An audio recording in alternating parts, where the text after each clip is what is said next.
জুই কোনে জ্বলায়? জুই কোনে? যিজনে জ্বলাইছে তেওঁ নিজেই জ্বলি মৰিব, অন্তৰত জ্বলি মৰিব। এতিয়া ইয়াত যিমান চৰাই চিৰিকটি, পোক পৰুৱা, সাপৰ পৰা ধৰি ইয়াত আছে, তাত কিমান মৰিছে কোনে চাইছে? প্ৰকৃতিক ভাল পাবলৈ শিকক, মানুহ নামৰ জীৱশ্ৰেষ্ঠ নাম হৈ কথা যেতিয়া পাতিব পাৰোঁ সেইটোকে অনুৰোধ কৰিছোঁ।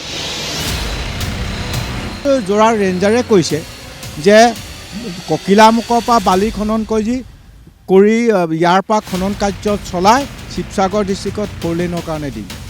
এইটো মোক নিজে ধমকি দিয়া নিচিনাকৈ।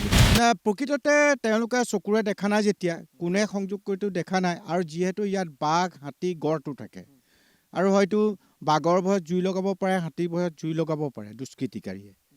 তেনেকুৱাবিলাক আশে পাশে থকা ইয়াত যিসকল আছে তেওঁলোকে চাগে নিজে এইটোতো অনুভৱ কৰা নাই, এইটো জুই লগালে কি হ'ব পাৰে।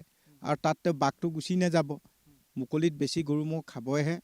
সেই কথাটো চিন্তা চৰ্চা কৰি পেলাই ৰাইজে যাতে পিছৰ ভৱিষ্যতে আৰু গছ যাতে আৰু জুই নলগায়, তালৈ মই ৰাজহুৱাকৈ অনুৰোধ কৰিছোঁ। অতি নিকৃষ্ট কাণ্ড বুলি ক'ব লাগিব, কাৰণ জুই কোনে জ্বলায়?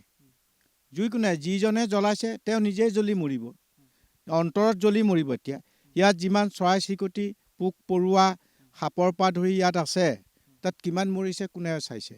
ইমান ভিতৰত, ইমান ডাঠ হাবিত। সেইকাৰণে মই যাতে সেইটো প্ৰকৃতিক ভাল পাবলৈ শিকক, মানুহ নামৰ জীৱশ্ৰেষ্ঠ নাম হৈ কথা যেতিয়া পাতিব পাৰোঁ সেইটোকে অনুৰোধ কৰিছোঁ।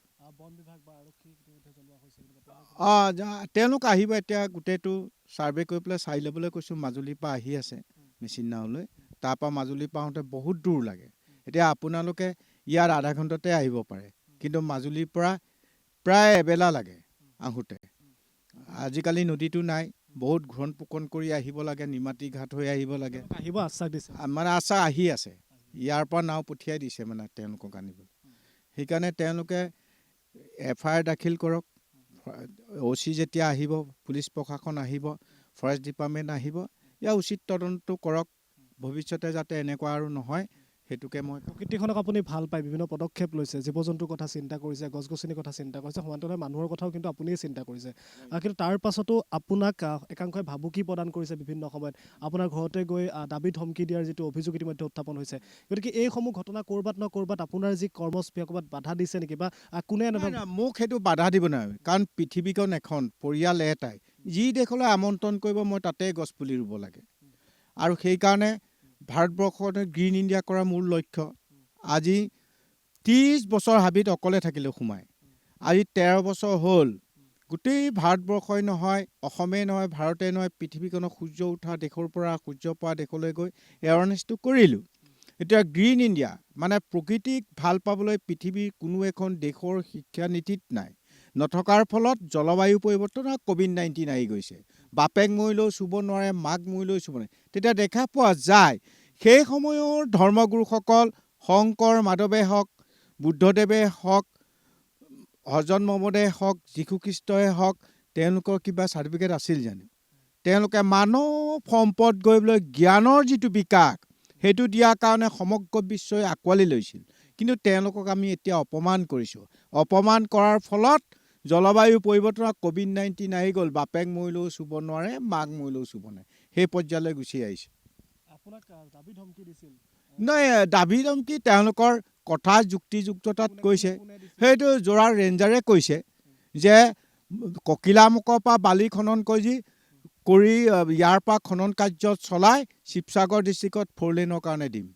এইটো মোক নিজে ধমকি দিয়া নিচিনাকৈ। নহয়, এই ৰেঞ্জাৰ কৈছে, যোৰহাট ৰেঞ্জাৰে। তেওঁৰ নামটো মই বৰকৈ নাজানো, নতুনকৈ আহিছে যে মই ইমান গম নাপাওঁ। ভাবুকি প্ৰদান কৰিছে তেনেকৈ কৈছে, মোৰ ঘৰতে আহি কৈছে। গতিকে সেই তেনেকুৱা অনভিজ্ঞ ৰেঞ্জাৰ, দুৰ্ভাগ্যবশতঃ তেনেকুৱা কাৰণ তেওঁ এইটো প্ৰব্লেমটো প্ৰেক্টিকেল নলেজ নাই।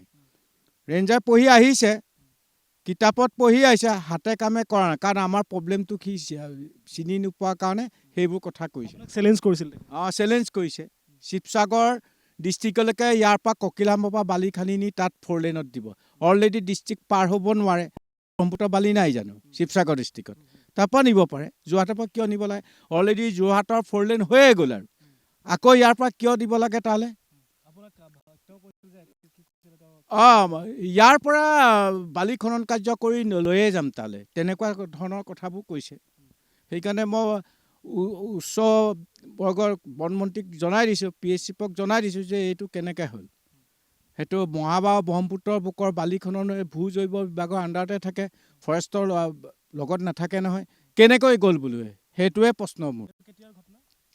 এতিয়া অলপ এসপ্তাহ হৈছেহে, এসপ্তাহ পূৰ্বে। পূৰ্বে হৈছে।